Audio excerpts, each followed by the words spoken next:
Salam sang debaters. Berani bertanya, berani ditanya. Jangan kerja kau bertanya terus ya kawannya. Kawan-kawan, maaf kemarin malam saya tidak show di sini, tapi di tanggal satu lagi. Ya nggak apa-apa, biar semuanya bisa hidup dan berkembang. Kawan-kawan, di masa-masa sekarang ini ada pernyataan dari seorang Ahok, ya, orang bilang sih kontroversial. Kalau saya menanggapinya tidak demikian. Kenapa? Andai kata Rasul Paulus menikah, apa sih keberatan kalian? Apakah seorang Rasul tak bisa menikah? Kan tidak. Ya kan?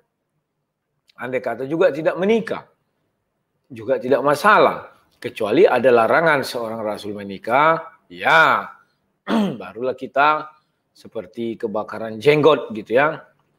Nah kawan-kawan, saya undang kalian masuk sini, kita berdiskusi bersama-sama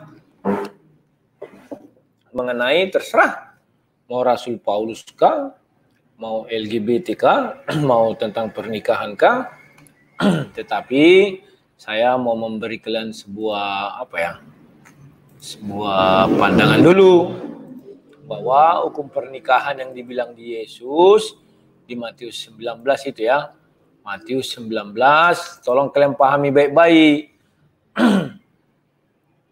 Nah, ayat 6. Saya share screen dulu ya.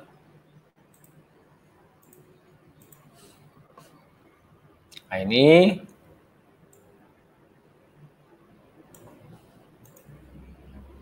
Apa yang bisa kalian pikirkan dari sini? Cobalah. Saya tunjukkan ayatnya kepada kalian. Demikianlah mereka bukan lagi dua, melainkan satu. Karena itu apa yang telah dipersatukan Allah, tidak boleh diceraikan manusia. Coba, dari ayat ini ada beberapa hal yang bisa kalian simpulkan. Pertama, mereka bukan lagi dua, artinya satu laki-laki, satu perempuan kan jadi dua. Tetapi sudah jadi satu dalam sebuah pernikahan. Jadi, kalau poligami bagaimana? Itu kan tidak dua menjadi satu, tetapi mungkin tiga menjadi dua. Pasangan ke sana, pasangan ke sana. Maka itu tidak bisa dipersatukan dalam nama Allah. Nah, ini yang perlu kalian ingat. Dia dua menjadi satu. Tapi nanti orang-orang bebal mengatakan, loh orang itu kan tetap dua menjadi satu katanya. Loh istri pertamanya kan demikian ya. Jadi dia mempunyai dua kakak itu kartu keluarga ya. Atas nama istri si A dan atas nama istri si B. Nah, Tuhan itu tidak bisa dipersatukan dalam nama Tuhan. Artinya apa? Nah, dari ayat ini mengatakan apa yang telah dipersatukan Allah. Ternyata ada pernikahan yang tidak dipersatukan oleh Allah. Contoh, orang yang nikah, misalnya nih maaf ini ya, di agama lain tiba-tiba kembali ke Kristen, gitu kan? Atau dia nikah di agama lain yang satu Kristen, yang satu beda agama. Ya, tapi nikahnya bukan di kekristenan. Nikahnya di agama lain itu. Sehingga mereka di situ tidak dipersatukan dalam nama Allah. Sehingga hukum Maleakhi 2 itu tidak berlaku, Maleakhi 2 ayat 14, tidak berlaku bagi mereka di mana Allah sebagai saksi. Kan tidak dipersatukan dalam nama Allah itu karena mereka menikah dalam agama lain. Jadi hukum Maleakhi 2 ayat 14 sudah pada tahu kan apa itu? Bahwa ada Allah menjadi saksi bagi mereka berdua. Sampai di situ kawan-kawan. Ada lagi yang bisa kalian uraikan dari sini. Nah ini yang terakhir. Tidak boleh diceraikan oleh manusia. Artinya, kalau dia sudah dinikahkan dalam nama Allah, dia tidak boleh diceraikan manusia. Tetapi kalau pernikahan mereka tidak direstui oleh Allah, Allah tidak jadi saksinya, Maleakhi 2 ayat 14, bisa diceraikan manusia. Loh iya, karena mereka tidak terikat hukum ini. Hukum mana mereka terikat? Hukum di mana mereka dinikahkan. Nah, di hukum di mana mereka dinikahkan, ya terserah. Ada kadang yang di sana hanya melalui SMS bisa cerai. Hanya bilang cerai, cerai, cerai, langsung cerai. Ya kan, suka-suka hati orangnya kayak hewan lah. Nah, sudah mulai apa ya? Malamun. Baru yang itu berarti ada banyak kesimpulan bisa kita tarik ya, atau pernyataan. Bukan 2 melainkan 1. Artinya kalau dia poligami tidak bisa yang sudah 3 menjadi 2 tak bisa itu ya. Maka tidak bisa kalau dipersatukan itu Tuhan tidak hadir. Karena kan 2 menjadi 1 aja Tuhan hadir. Dan itu bisa bercerai karena tidak dipersatukan dalam nama Tuhan. Yang berikutnya, tidak boleh diceraikan manusia. Nah ini, apa yang dipersatukan dalam nama Allah, demikianlah mereka bukan lagi 2 melainkan 1, karena itu apa yang telah dipersatukan Allah tidak boleh diceraikan manusia. Jadi siapa yang boleh menceraikan? Selain manusia ada siapa aja? Ada jin, ada hantu belahu, ada iblis. Jadi iblislah yang bisa menceraikan mereka, ya kan? Jadi kawan-kawan, loh kok gitu juga? Apakah iblis bisa menceraikan? Ya bisa lah. Kan upah dosa adalah maut. Yang membuat kita berdosa siapa? Iblis kan? Nah, jadi kalau iblis ingin menceraikan, caranya dengan apa? Dibuatnya kita mati. Kan demikian ya. Nah, terus apalagi yang bisa? Contohnya hewan menceraikan. Ya tetap kematian juga ya. Tidak bisa ibaratnya diceraikan hidup. Ya kan? Kalau diceraikan hidup, orang bilang, loh kan iblis yang masuk ke dalam diri mereka. Sehingga mereka bercerai, kan demikian ya. Tapi ingat, hukum Tuhan kan masih mengikat dia. Ya kan? Apa hukum Tuhan? Apa yang dipersatukan, ya kan? Menggunakan disaksikan oleh Allah, itu tidak bisa diceraikan. Ya kawan-kawannya, jangan nanti kalian sembarang-sembarang aja. Nah, sekarang kawan-kawan, itu mengenai hukum-hukum pernikahan yang ada di dalam kekristenan kita. Ya, sekarang saya ajak berbicara dulu Benjamin. Silakan Benjamin, langsung ya saya dengar. Halo Ben. Oke Bang, saya mau tanya di Matius 4 ayat 7. Ben, tunggu dulu Ben. Kawan-kawan, aturan mainnya kalau saya bilang masuk artinya sudah saya dengar suara kalian. Dan kalau saya bilang bicaralah, jangan kalian tunggu-tunggu gambar saya muncul. Artinya saya sedang melakukan sesuatu. Siapa yang bertanya, bang, ku kick. Ya, ini aturan biar lebih cerdas ya. Jangan, saya geram melihat bodoh diri saya bodoh pun saya geram. Apalagi melihat orang lain. Silakan Ben, silakan. Langsung saya dengar. Di Matius 4 ayat 7 itu Yesus berkata, ada pula tertulis. Sebentar Ben. Matius 4 ayat 7. Ayat 7. Ayat terus. Nah, di situ mengatakan bahwa jangan engkau mencobai Tuhan Allahmu. Di sini sebenarnya Yesus mengaku sebagai Allah atau Yesus menyuruh iblis bahwa jangan mencobai Tuhan Allahmu, karena jika Yesus jatuh itu artinya sama saja Yesus itu mencobai Tuhan Allah gitu. Jadi sebenarnya Yesus itu melarang iblis untuk jangan mencobai Tuhan Allah, atau Yesus mengaku sebagai Allah. Bagaimana penjelasan? Begini Ben, Allah memerintahkan kita untuk menguji firman-Nya. Allah berkata tidak pernah mencobai siapapun dan tidak pernah dicobai siapapun. Itulah sebabnya Matius 4, iblis hanya mencobai Yesus. Kenapa iblis mencobai Yesus? Sebab Yesus adalah Yohanes 1 ayat 14. Firman Allah yang menjadi manusia. Itulah sebabnya Yesus bisa dicobai.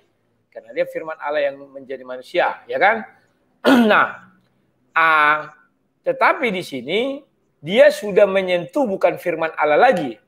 Sudah masuk kepada iblis mau ngetes bahwa kehidupan itu ditentukan oleh Allah. Jadi dia bilang lompatlah katanya kan. Nah, jika kau jatuh, katanya kan, ada yang menangkap ini ayat 6. Lalu berkata kepada jika engkau anak Allah jatuhkanlah dirimu ke bawah. Sebab ada tertulis mengenai engkau ia akan memerintahkan malaikat-malaikatnya untuk menentang engkau di atas tangannya supaya kakimu jangan terantuk batu. Di sini dia sudah mulai menyinggung bukan hanya firman menjadi manusia, tetapi sudah hal lain. Itulah sebabnya Yesus mengatakan, kamu jangan mencobai Tuhan Allahmu. Ya. Tetapi di awal dia tidak mengatakan itu karena si iblis mencobai firman Allah. Firman Allah memang diperintahkan untuk kita ujilah. Oke Ben ya, silakan Ben.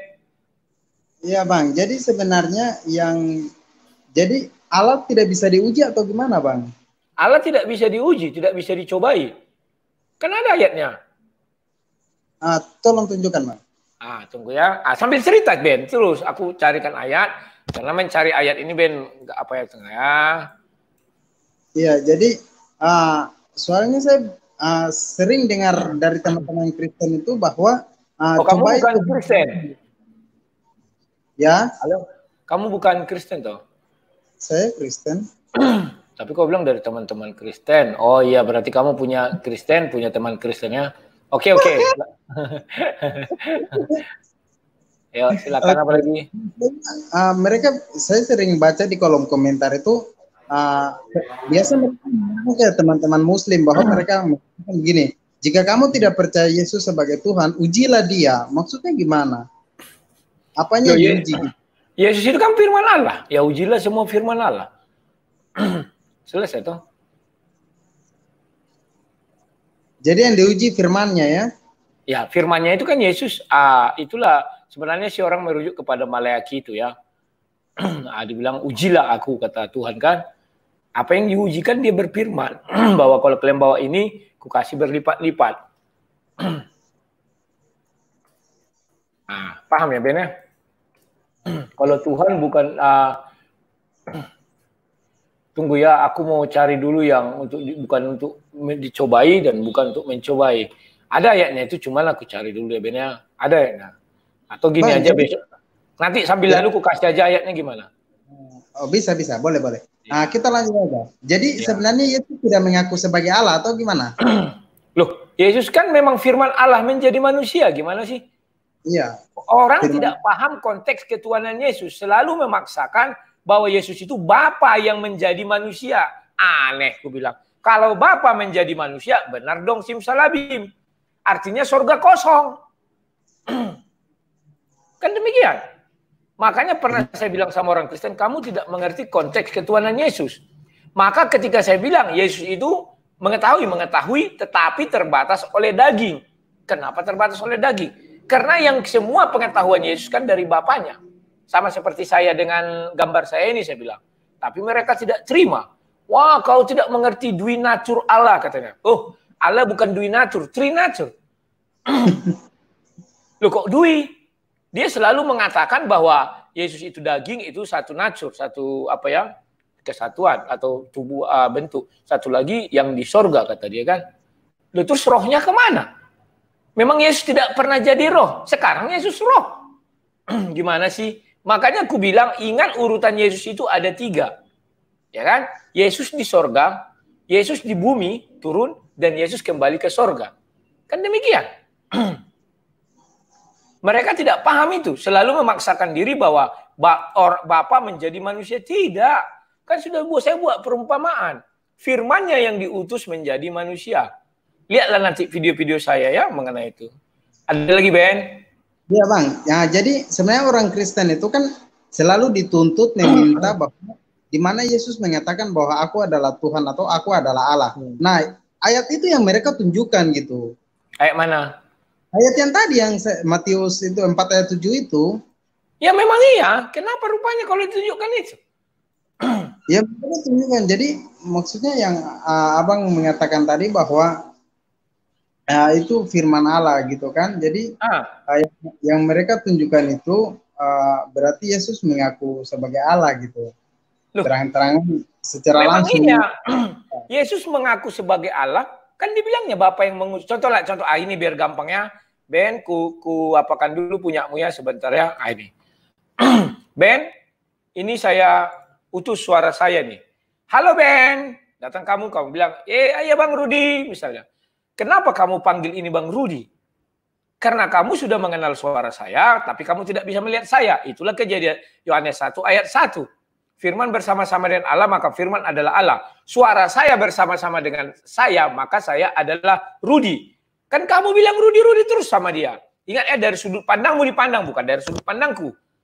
Ya, kamu bilang, ya Rudi. Kenapa kamu bilang Rudi? Padahal hanya suara. Setelah itu, Ben, terjadilah perkembangan teknologi. Maka saya utuslah citra saya ke hadapanmu. Ini. Ah, ya kan? Sekarang saya bilang bahwa citraku yang di hadapanmu ini, Ben, berbicara tidak berasal dari dirinya sendiri, tetapi dari dia yang ngutus aku. Siapa yang ngutus aku? Si Rudi ini yang daging. Kutus dia ke hadapanmu, Ben. Nah, aku dan Rudi adalah satu. Pas enggak? Ya satu kami nih ya. Lagi bicara. Kalau aku diam, si Rudi itu diam, tidak tahu apa-apa. Kau tanya apapun, tidak tahu-tahu dia. Harus aku yang menjawab. Apalagi menanya tentang diriku. Kan yang ditanya manusia kan tentang diri Tuhan. Maka Yesus menjawab. Kok hebat kali dia menjawab. Yesus mengatakan, apa yang kuucapkan bukan berasal dari diriku sendiri, tetapi dia yang mengutus aku. Selesai kan? Nah, kalau ya digital yang di hadapanmu itu bilang, aku adalah si Rudi, ada yang salah? Kan tidak. Maka si Rudi mengatakan, jangan kau coba-cobailah, katanya. Kan demikian, tidak masalah. Sama dengan Tuhan, dibilang, ujilah firmanku. Firman Tuhan siapa? Yesus itu, diuji. Maka ketika orang menguji firman, semua bisa dijawab Yesus. Kenapa bisa dijawab Yesus?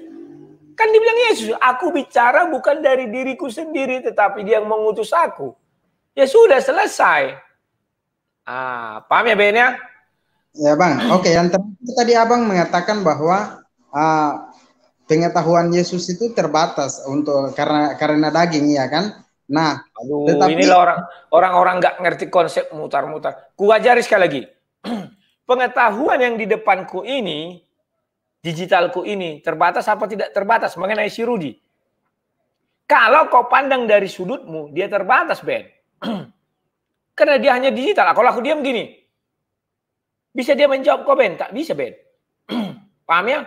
Tetapi kalau aku mendengar kau ini pakai kuping ini, terus apapun kau jawab, aku jawab. Artinya tidak terbatas dia mengenai aku.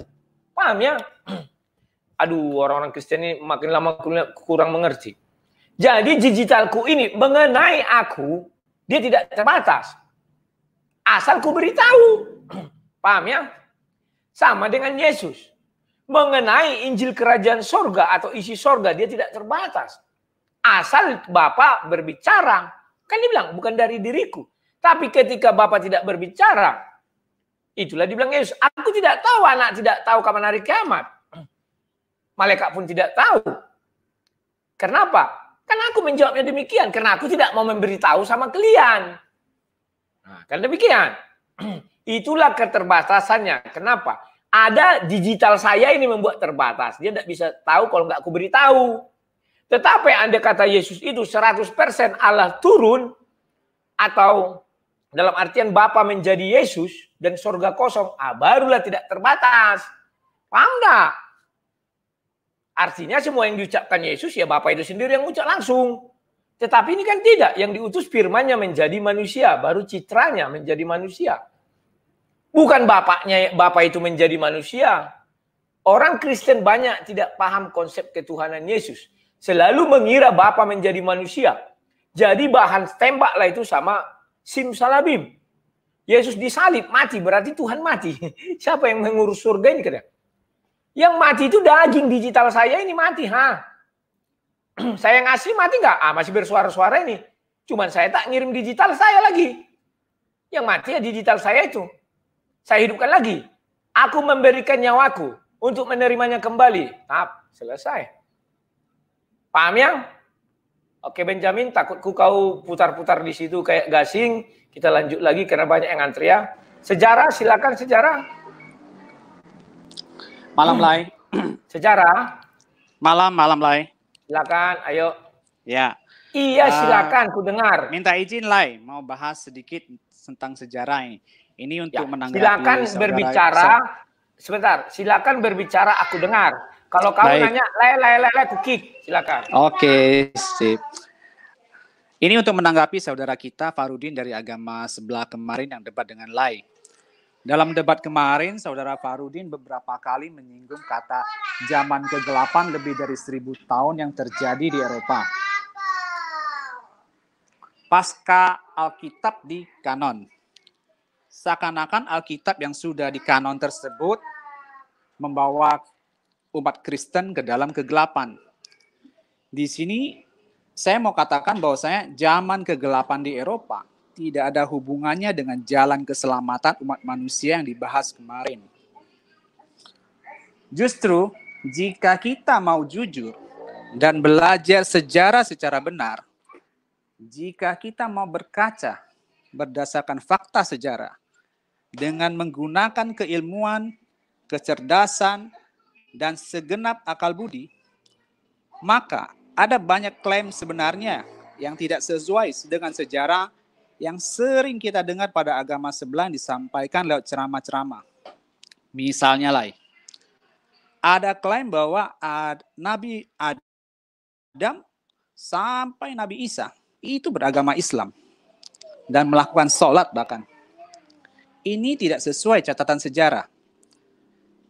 Tidak ada catatan sejarah yang membuktikan ataupun adanya bangunan masjid maupun artefak arkeologi yang ditemukan untuk mendukung kebenaran klaim keberadaan Islam sebelum abad ke-7 hingga detik ini. Fakta-fakta ini mempunyai implikasi yang sangat luas lain.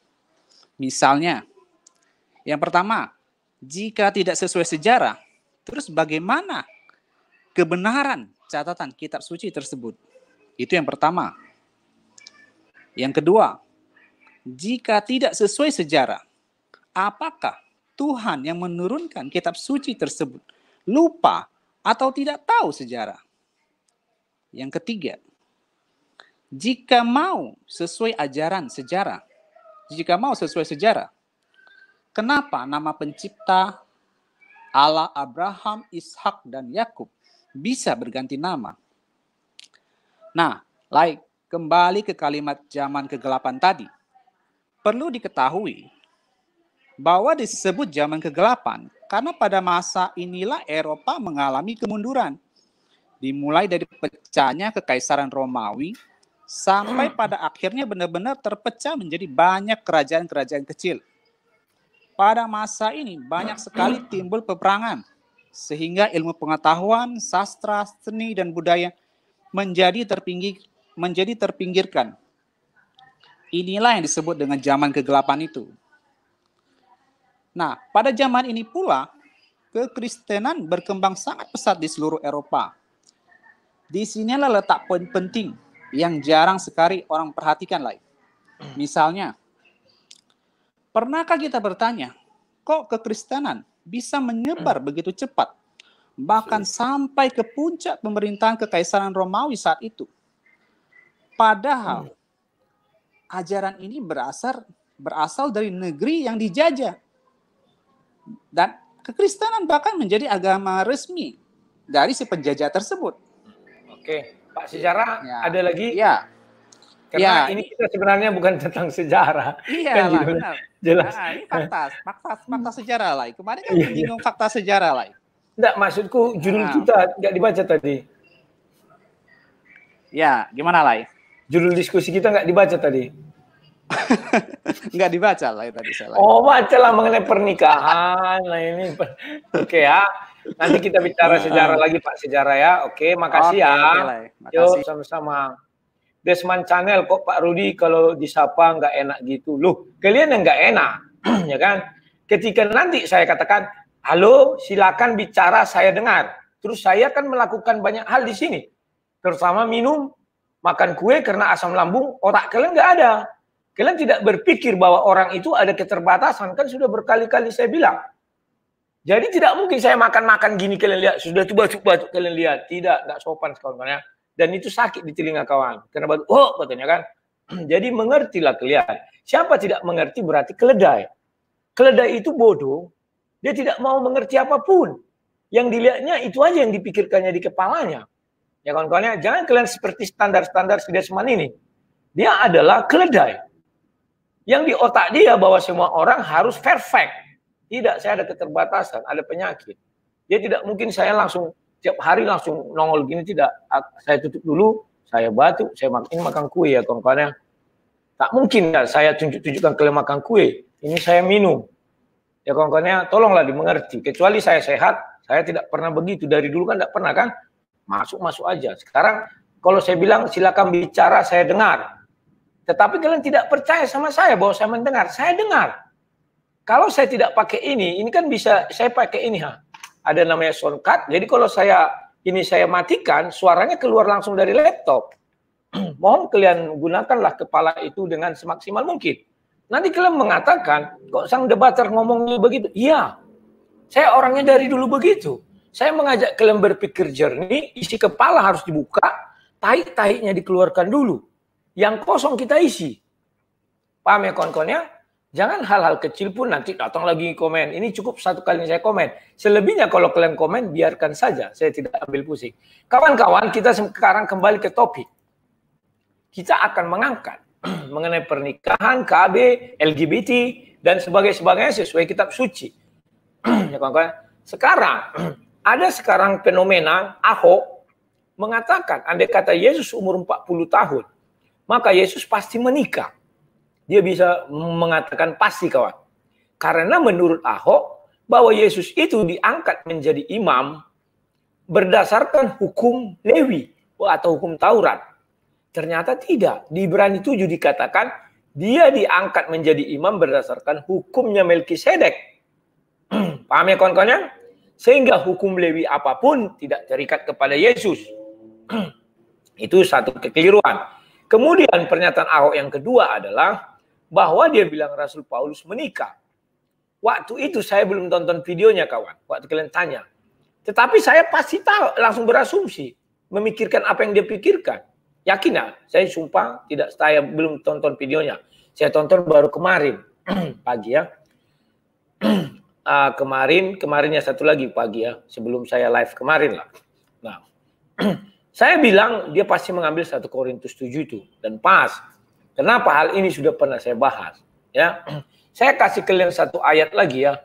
Biar kita mengerti. Menurut kalian, Rasul Paulus menetapkan sebuah hukum. Apakah hukum itu tidak harus diikuti dengan perbuatan yang dia lakukan? Rasul Paulus apakah seorang gembala? Ya, dia mengembalakan juga. Nah, ada sebuah hukum ini ya. Ini, sebentar. Coba kalian baca, ini saya share dulu ya. 1 Timotius 3, sekarang kita bermain di 1 Timotius 3 ya kawan-kawan ya. Saya share dulu screen-nya. Mohon dipahami ya kawan-kawan. Ini 1 Timotius 3, ini saya apakan aja ini dulu ya. Ganti alamat streamnya. Ini 1 Timotius 3. Karena itu pemilik jemaat haruslah seorang yang tak bercacat, suami dari satu istri, dapat menahan diri, bijaksana, sopan, suka memberi tumkaman, cakap mengajar. Nah, apakah Rasul Paulus itu seorang pemilik jemaat atau gembala? Ya, dia yang mengembalakan jemaat di Korintus, Filipi, kan itu surat-surat dia kepada jemaat-jemaat yang pernah digembalakan dia. Tunggu ya kawan, batuk dulu.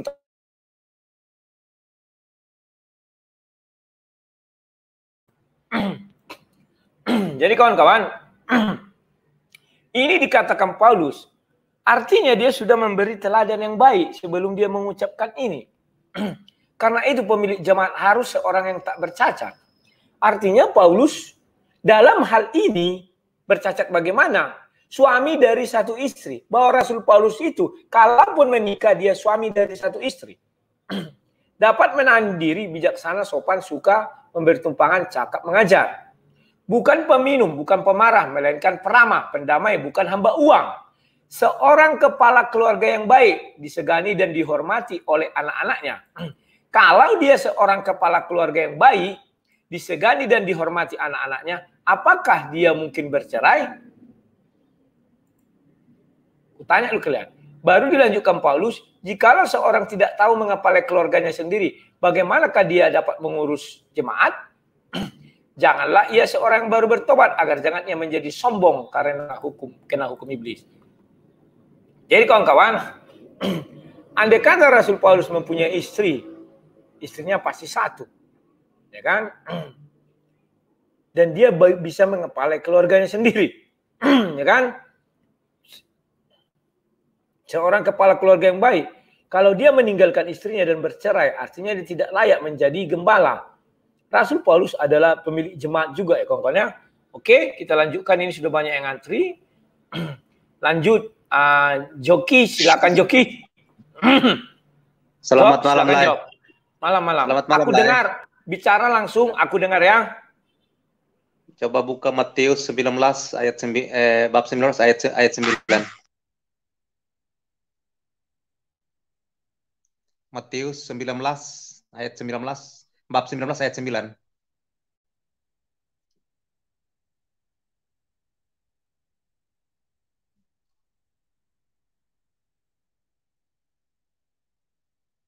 Silakan.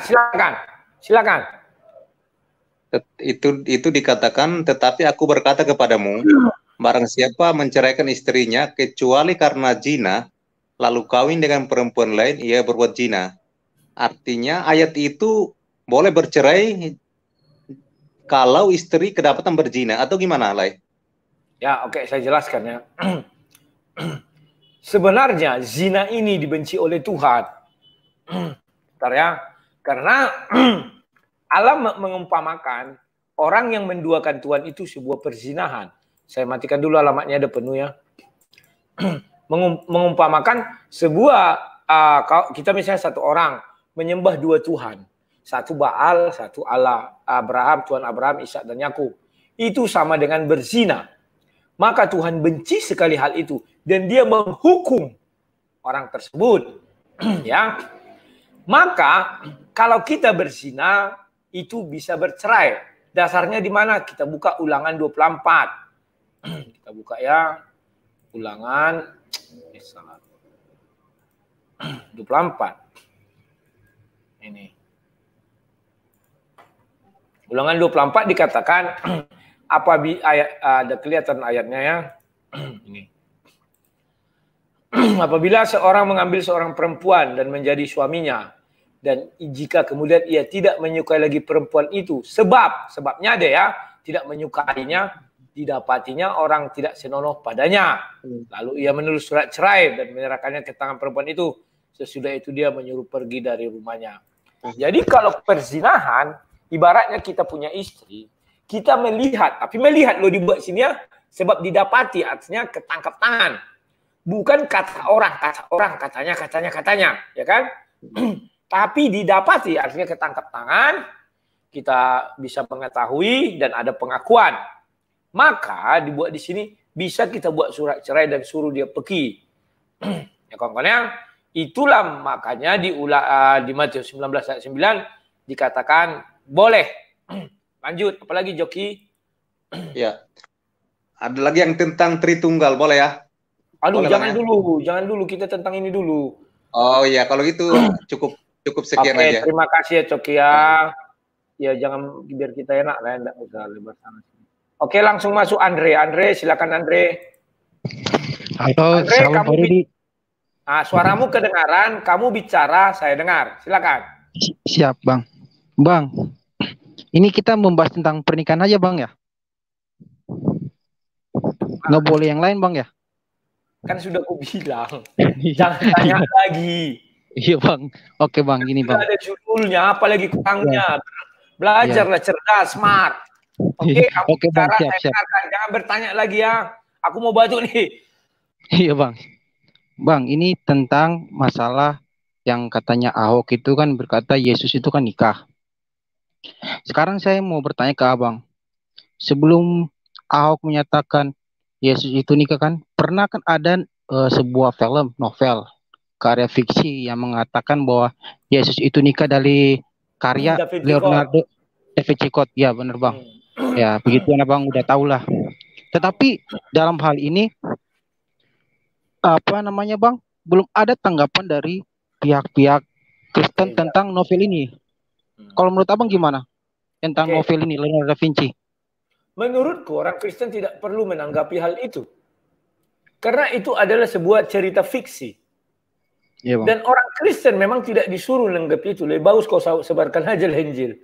Karena semakin ditanggapi itu, semakin membakar dan polemik semakin besar. Dan orang-orang pasti ada pro dan kontra. Ya kan? Jadi dibiarkan aja lah. Orang tuanya mengarangkan jadi bilang fiksi. Da Vinci Code. Tapi kalau dia terinspirasi dari umat simsalabim, ya, karena semua nabi membawa istri, diberi istri. Maka mereka mungkin terinspirasi dari situ, saya nggak tahu. Ya kawan-kawan ya. Nah, sekarang yang dibilang Ahok bukan Yesus menikah. Andai kata Yesus umur 40 tahun, sesuai hukum Taurat, untuk menjadi imam harus menikah. Ahok lupa bahwa Yesus dijadikan imam itu bukan menurut hukum Taurat, tetapi hukumnya Melkisedek, karena Yesus bukan dari kaum Lewi. Ya, ayo silakan lagi. Oke, Bang. Sudah cukup lah karena pembahasannya tentang pernikahan kan. Oke, Bang. Terima kasih ya. Yuk. Terima kasih Andre. Langsung masuk ya. Ini karena sudah penuh, saya kurang-kurangi bebannya. Ayo sisi lain. Sisi lain, silakan. Ya lanjut. Ya Bang. Dengar Bang. Dengar. Kamu bicara, saya dengarkan. Silakan. Oke. Ini kenapa ada judul ini kan karena ucapan Ahok ya. Ahok itu menyatakan bahwa Rasul Paulus itu pernah menikah, dan kemungkinan nanti Yesus di umur 40 tahun pasti menikah. Itu tadi saya dengar penjelasan Abang. Jadi yang saya pahami, Ahok ini hanya untuk membenarkan dirinya aja dari kelakuannya itu. Itu saja, dia biar mempertahankan dirinya terus. Saya rasa Ahok ini sudah melebihi dari pikirannya, sebab dia menyakiti orang-orang yang memahami firman Tuhan itu sendiri. Sebab firman Tuhan ini melebihi dari sejarah. Ini harus kita yakini, firman ini melebihi dari sejarah, cerita, buku, para profesor, apapun itu.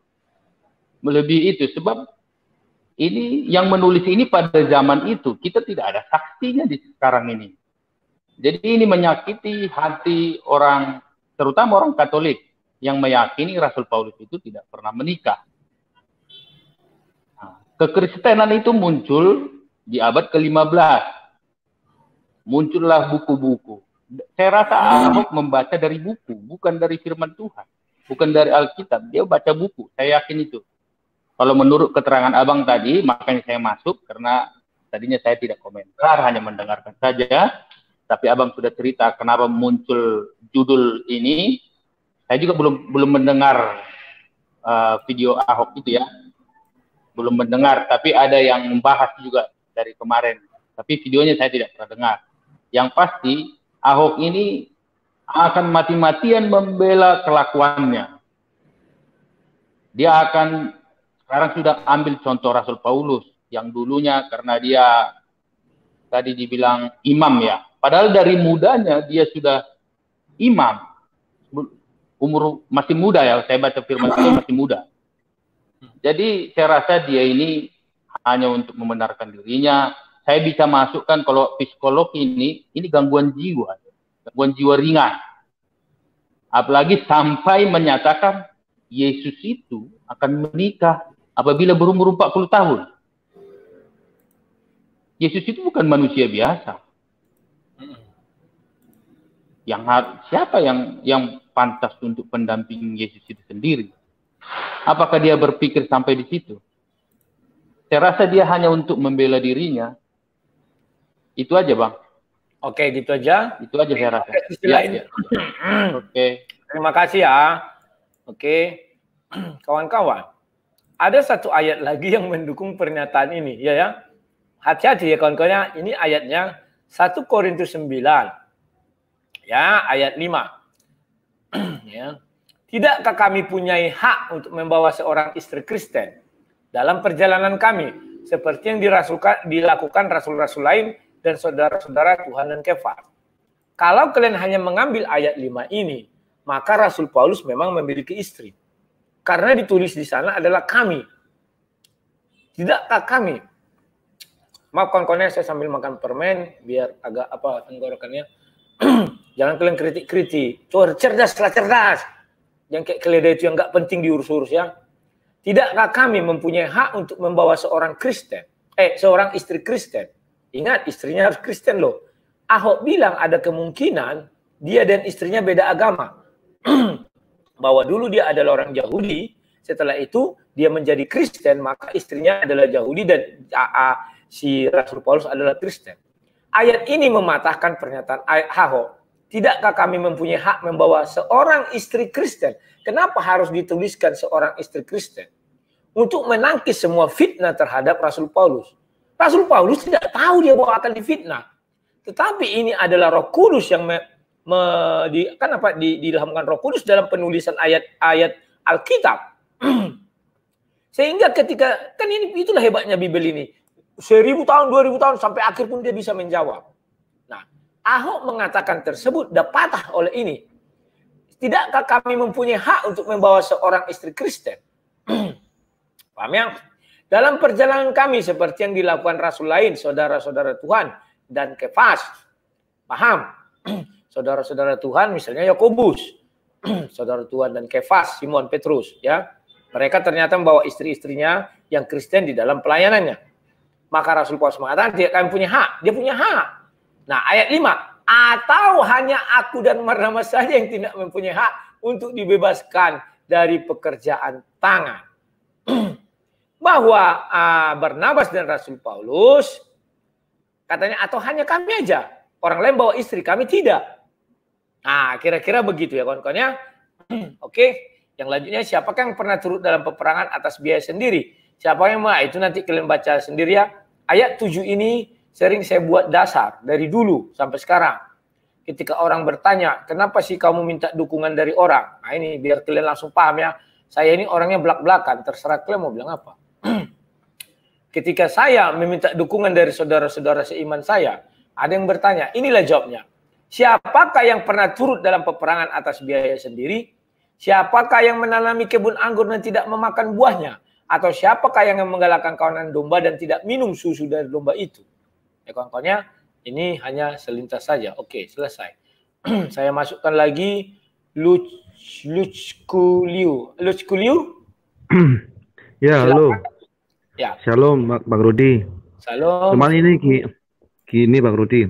Ya. Ini kan mungkin Pak Ahok itu kan mempunyai latar belakang, mungkin background masa kecil yang hampir sama kayak aku ya. Aku dari kecil itu belajar agama Islam sama agama Kristen bersamaan. Keluarga mengajarkan kedua-duanya. Cuman gini, ada beberapa rumor juga dulu dalam gereja pun dulu tahun 95 kalau nggak salah, kalau nggak tahun 2000 sempat heboh kan, tentang Paulus ini siapa, tentang penamaan Paulus sebelum jadi Rasul Tuhan, yang punya nama Saulus ini siapa.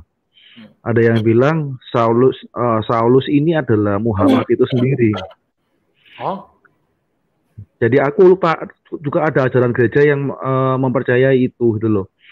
Jadi cuman menyelidiki itu dengan arti nama Saulus itu apa, terus sama dari semua yang kayak misalkan dari Al-Quran sendiri ya, yang menceritakan tentang Muhammad ini seperti apa, itu kisahnya sama Paulus itu hampir mirip 95%.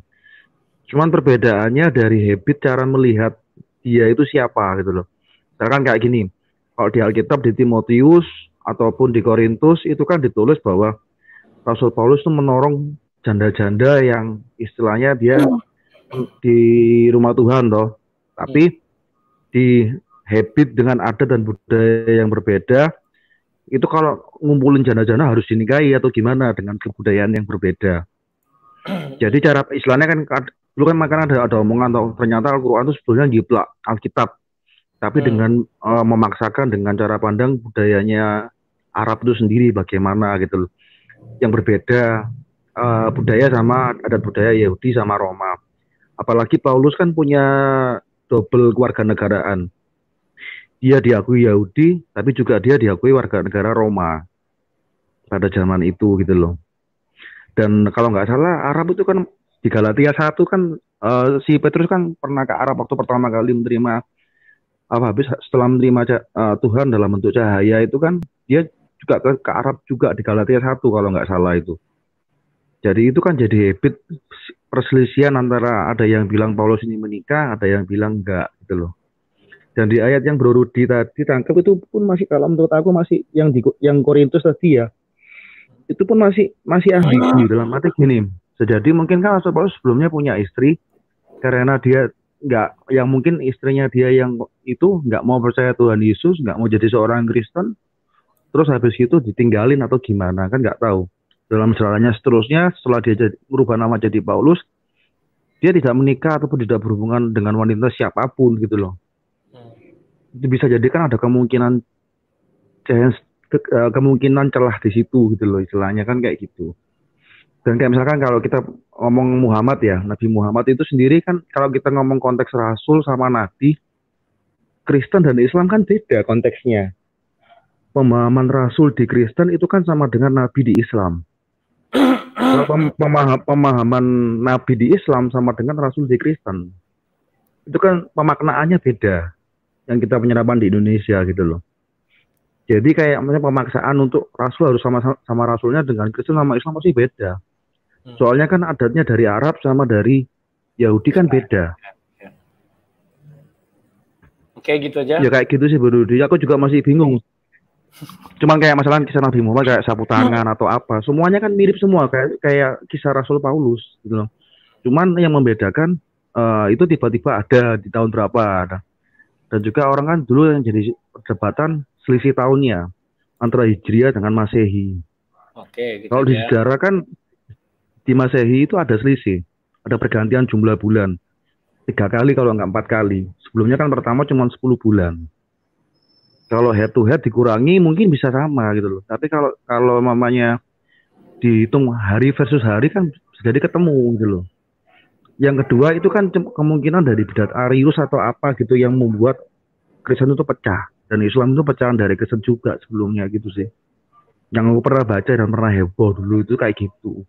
Emang nggak tahu Bro Rudi gimana, aku belajar juga dari Bro Rudi ini. Ya cuma gitu aja Bro Rudi, maaf kalau aku ada bingung gitu ya. Makasih Bro Rudi, Tuhan berkati. Shalom. Jadi tadi kan sudah saya kasih ayat itu ya. Bagaimana sih mengenai pemilik jemaat, bahwa dibilang hendaklah dia suami dari satu istri. Ya, oke, dia bercerai katanya. Artinya ayat berikutnya dibilang apa? Dia harus bisa mendidik ke rumah tangganya, mengembalakan rumah tangganya. Kalau dia sudah bercerai, artinya tidak bisa mengembalakan rumah tangganya. Artinya sudah patah ya. Oke, selesai.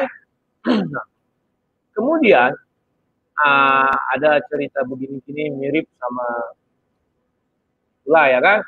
Kalau saya katakan ini adalah dua hal yang berbeda. Rasul Paulus itu dari jahat menjadi baik. Lihat, kalau yang lain nggak tahu saya apakah dari baik menjadi jahat, saya nggak tahu. Dan itu aja udah berbeda. Dan belum lagi isi kitab-kitabnya juga berbeda. Contohnya itu mungkin oknum-oknum aja yang mau mencocok-cocok logikan, biar kesannya, oh ya memang inilah. Ya, kita tolak aja ya. Gorga, silakan Gorga. Halo Gorga. Oh iya Pak. Silakan. Ya, ini sedikit mereview tadi dua teman-teman di belakang. Kalau saya sih melihat Muslim melihat Injil itu, saya lihat salah satu reaksi mereka adalah meragukan surat-surat Paulus. Nah, sekarang kan menjadi polemik isu yang beredar dari cerita Ahok itu. Jadi menurut saya apapun yang beredar mengenai isu-isu mengenai Paulus begini, apa istilahnya yang multitafsir begitu, sebaiknya kita melihat dari sudut pandang Kristen saja. Ini saya mau bahas agak menyimpang ke LGBT, bisa Pak Bang ya? Bisa, bukan menyimpang, itu memang ada ayatnya itu kan. Ada topiknya itu. Lanjut. Saya melihat LGBT ini rata-rata di orang Kristen ini dilihat sebagai satu individu yang secara seksual menyimpang. Tetapi kalau saya sih melihat ini bagian dari pernikahan, artinya bagian dari keluarga. Maksud saya gini, ada anak kecil yang dari kecil memang dia sudah proses menjadi LGBT-nya itu tidak disadari oleh orang tua. Kedua, ada anak setelah dewasa karena pergaulan dia menjadi LGBT. Nah, pertanyaan saya, apakah itu menjadi dosa orang tua? Ketika waktu pada masa kecil anak itu tidak disadari orang tua mendidik anak tidak menyadari bahwa anaknya itu menjadi LGBT, entah karena kelakuan orang tua yang salah atau karena pengaruh lingkungan. Itu pertanyaan pertama. Pertanyaan kedua, satu movement di Amerika, negara-negara Barat khususnya, orang tua mulai menerima anaknya untuk menjadi LGBT, padahal mereka Kristen. Jadi dianggap itu sudah hak mereka, itu wajar begitu. Itu bagaimana menurut Bang Rudi? Itu pertanyaan kedua.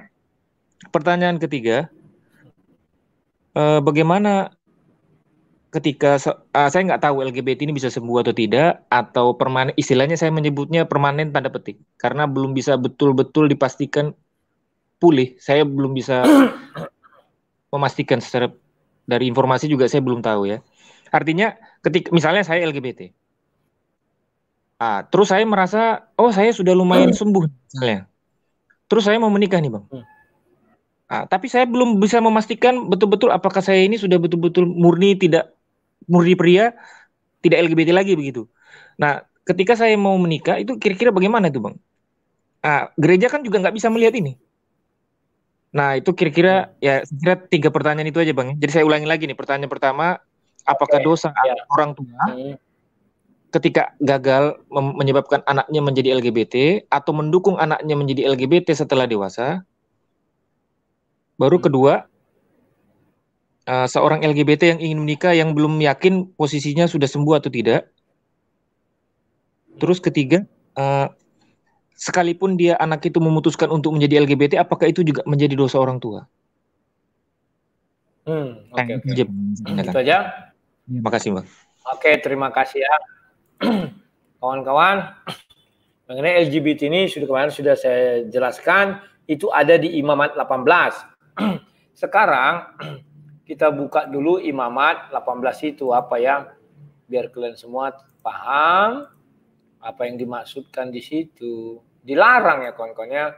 Maaf ini ya bagi kawan-kawan atau mungkin ada LGBT orang Kristen, bukan saya yang mengatakan, tetapi Alkitab.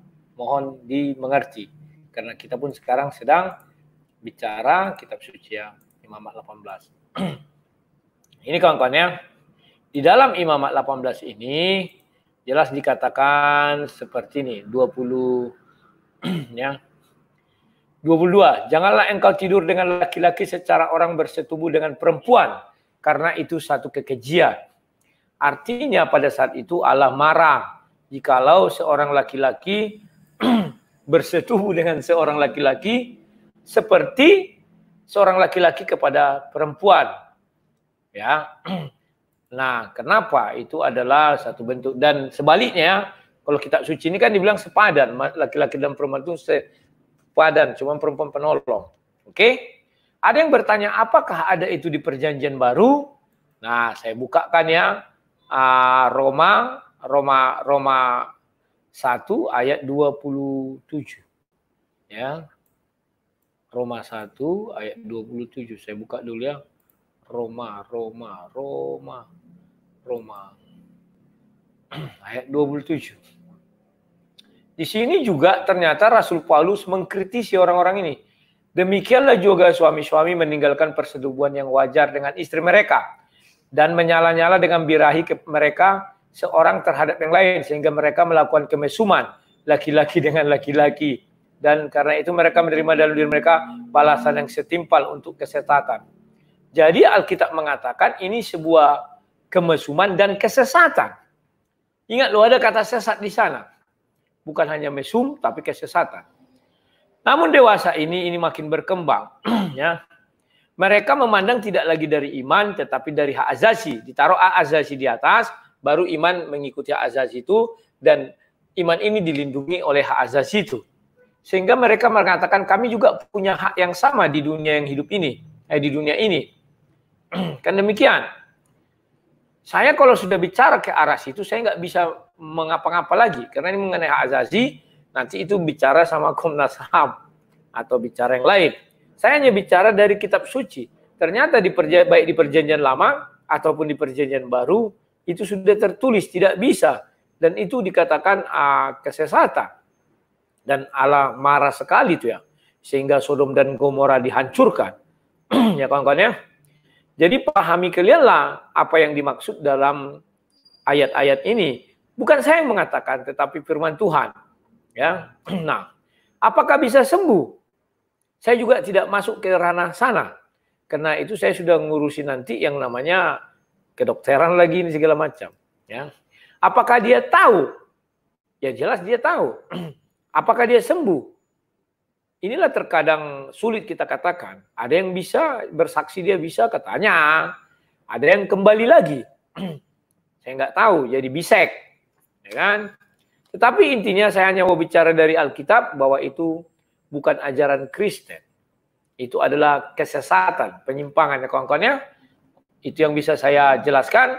Ranah mana yang saya masuki, saya jelaskan. Ranah mana yang tidak bisa saya masuki, saya tidak masuki. Silakan Indriat Moko. Malam Bang Rudi, sang debater. Yes.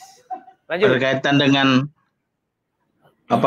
pernikahan Paulus katanya, karena tidak seiman maka istri yang lama diceraikan dan dia tidak membawa ke dalam keluarga Kristen. Itu menurut saya pandangan yang keliru. Karena Paulus itu justru mengajarkan bagaimana kita membiara atau membujang tapi melayani Tuhan. Dan orang-orang yang kita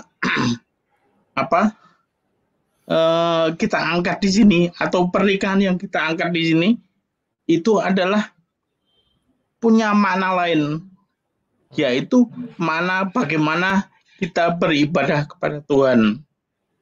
Yang itu jarang sekali dibahas. Yang dibahas adalah bagaimana kita menikah jika istri yang kita miliki itu adalah selingkuh, kemudian kita berhak menceraikan, kemudian menikah dengan yang lain. Padahal bukan itu maksudnya. Maksudnya adalah suatu pelajaran bagaimana kita beribadah kepada Tuhan, bagaimana kita itu percaya kepada Tuhan dan tidak kepada yang lain seperti percaya kepada Mamon. Sehingga akibatnya adalah kita mengabdi pada dua Tuhan. Tidak seperti itu yang kita pelajari dari topik Bang Rudi. Padahal justru bagaimana kita beribadah kepada Tuhan yang benar. Itu yang kita akan pelajari dari topik yang kita ungkapkan di sini, bukan kok Pak Ahok yang menikah lagi terus banyak orang yang mengatakan benar dan salah, bukan itu. Tapi suatu pelajaran bagaimana kita kepada Tuhan, mengabdi kepada dua Tuhan atau satu Tuhan. Gitu Bang Rudi menurut pandangan saya. Oke, dan minta penjelasannya. Terima kasih Pak Indriat Moko, terima kasih ya. Bahwa Tuhan membuat konsep itu menjadi seperti itu karena tidak mungkin satu manusia menyembah dua Tuhan ya. Maka Tuhan mengatakan perzinahan itu. Ada ayatnya itu ya, nanti kita cari perjanjian lama. Terima kasih masukannya Pak Indriat Moko. Sebenarnya kita tidak mau membahas Ahoknya, tapi kalimat yang diucapkan dia ya. Cuman ada yang menyimpang ke sana urusan mereka lah itu. Yang saya tegaskan di situ bahwa dia mengatakan Rasul Paulus begini begono, Yesus begini begono, ucapannya itu aja ya. Oke, silakan Denny. Den, silakan Den. Halo Den. Halo Bang, halo ya Bang. Lanjut. Oke, terima kasih Bang. Jadi ini kepada teman-teman semua. Jadi memang Ahok ini menjadi kontroversial selalu ya, karena memang banyak yang mengidolakan Ahok, lalu banyak yang bertanya-tanya kok Ahok ketika di penjara menceraikan istrinya. Sebenarnya kalau inti dari omongan itu yang pada saat itu menurut saya adalah Ahok ingin menyampaikan bahwa dia menceraikan istrinya karena juga sesuai dengan di Alkitab, karena ketahuan selingkuh. Itu yang pertama. Cuman karena memang merambai sampai ke Paulus, jadi banyak yang bisa banyak nanti yang bisa menyalahgunakan perkataan itu. Mungkin bisa dipotong-potong, bisa disalahartikan. Tapi yang satu intinya saya mau tekankan seperti ini Bang, bahwa saya pribadi mengimani dan meyakini bahwa Tuhan Yesus tidak menikah. Yang paling pertama, yang paling penting. Soal Paulus dia mau menikah atau tidak, saya tidak tahu. Nah, tapi yang paling penting dari kisah Rasul Paulus adalah bagaimana Tuhan menangkap Paulus ketika dia mengejar-ngejar orang Kristen, lalu dalam suatu ketika dia menjadi buta dan Tuhan memanggil dia, Saulus, Saulus, mengapa engkau mengejar-ngejar aku? Menurut saya adalah pertobatan itu yang paling penting di situ. Soal dia menikah atau tidak, saya tidak tahu. Tapi intinya menurut saya bagaimana pertobatan itu, bagaimana orang yang jahat itu bisa diambil oleh Tuhan dan dipakai Tuhan untuk menjadi pelayan. Jadi kita orang Kristen bisa belajar dari situ. Terkadang orang Kristen kita tidak boleh begitu cepat untuk menghakimi akan musuh-musuh kita. Kalau ada pun mereka yang menyakiti kekristenan, kita doakan saja. Karena kita tidak tahu. Kita yang merasa sudah lebih awal Kristen, merasa bisa lebih tahu tentang Kristen, ternyata tidak dipakai Tuhan. Mereka yang tidak percaya dari awal dipakai oleh Tuhan. Itu yang paling penting. Lalu seperti ini Bang, mengenai LGBT memang ini menjadi persoalan ya. Tapi saya secara pribadi tidak ada hak untuk menghakimi seseorang apakah dia tentang status gendernya.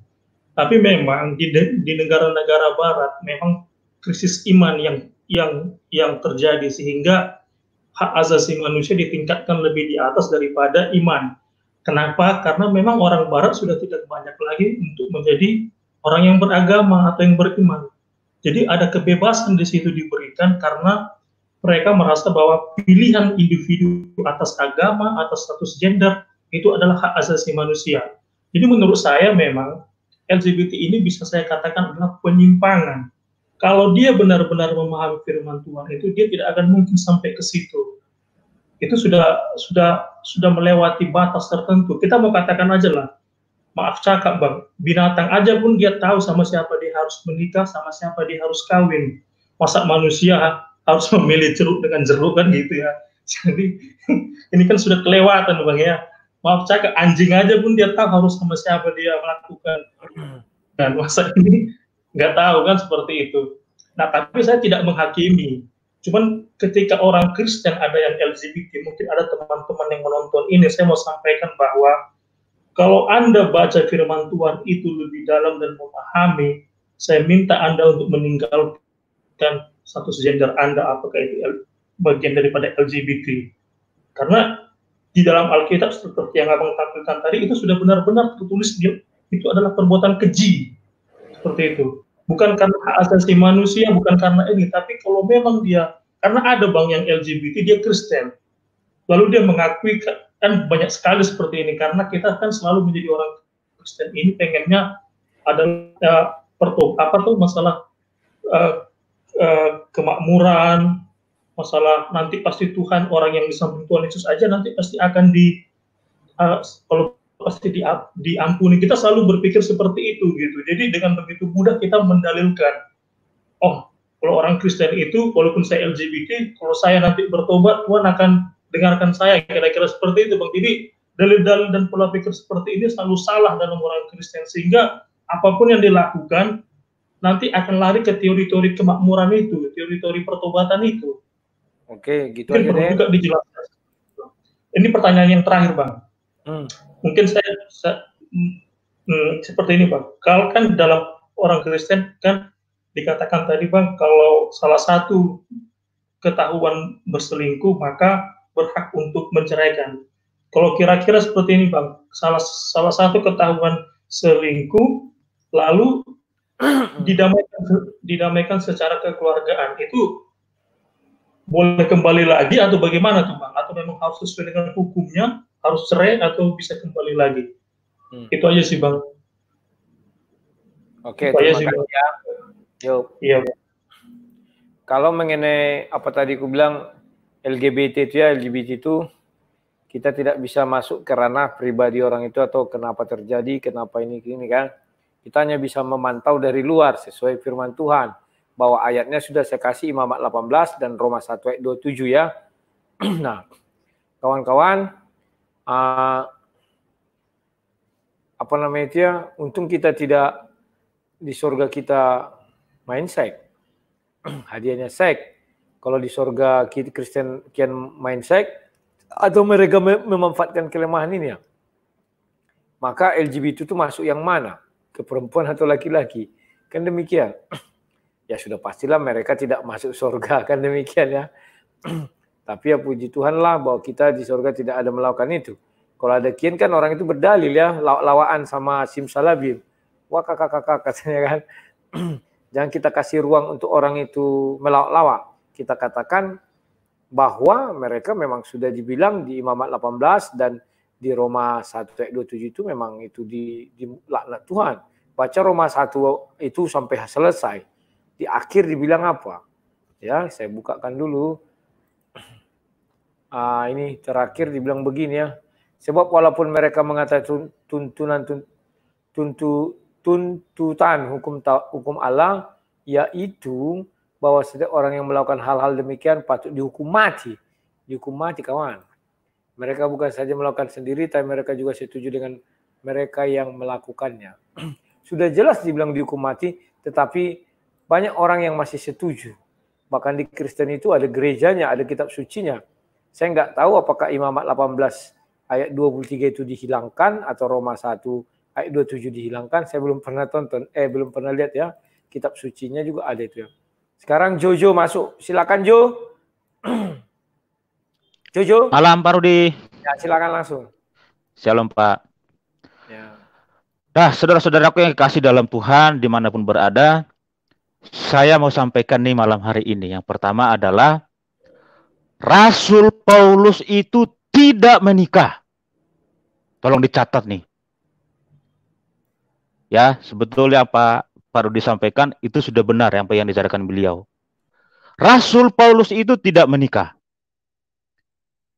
Yang kedua adalah Yesus juga tidak menikah.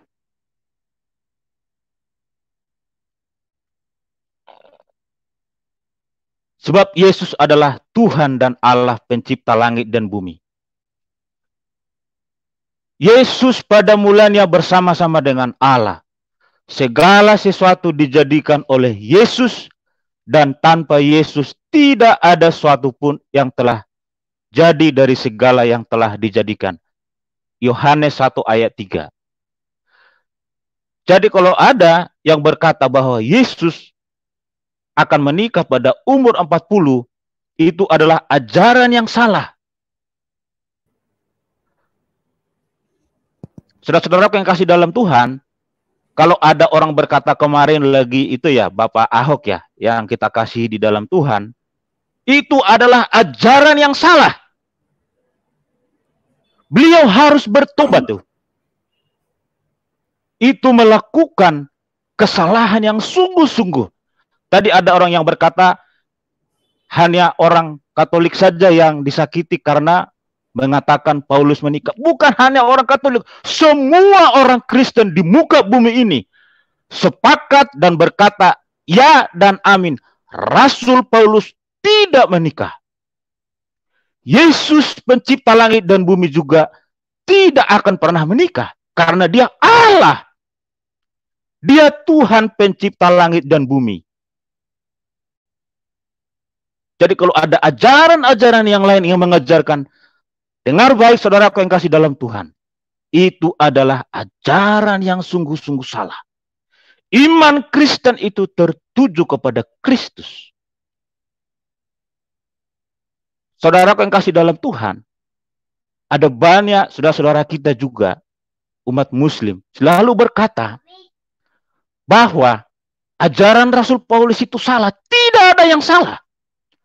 3/4 perjanjian baru ditulis oleh Rasul Paulus. Tidak ada satu ayat pun yang bertentangan dengan iman kepada Allah.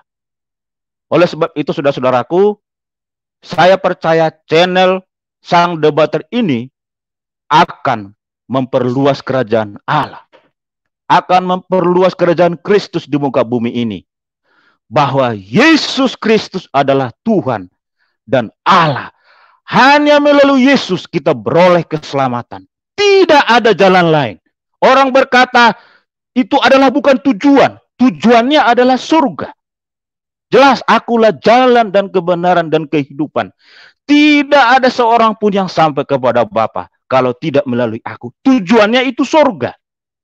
Jalan hanya ada Yesus. Ketika Adam dan Hawa jatuh dalam dosa, kita terpisah dari Allah. Hanya Yesus jembatan. Tidak ada yang bisa. Hanya satu jalan. Jalan ke surga. Tujuannya surga. Tapi ada jalan. Ada pemisah kita dengan Allah ketika Adam dan Hawa jatuh dalam dosa. Pemisah itu dihubungkan dan disambungkan hanya oleh karena Yesus Kristus inkarnasi menjadi firman Allah. Datang keduanya ini, firman yang telah menjadi manusia, itulah jembatan kita sehingga kita beroleh kasih karunia, rahmat kasih setia kepada Allah Bapa. Itu iman Kristen.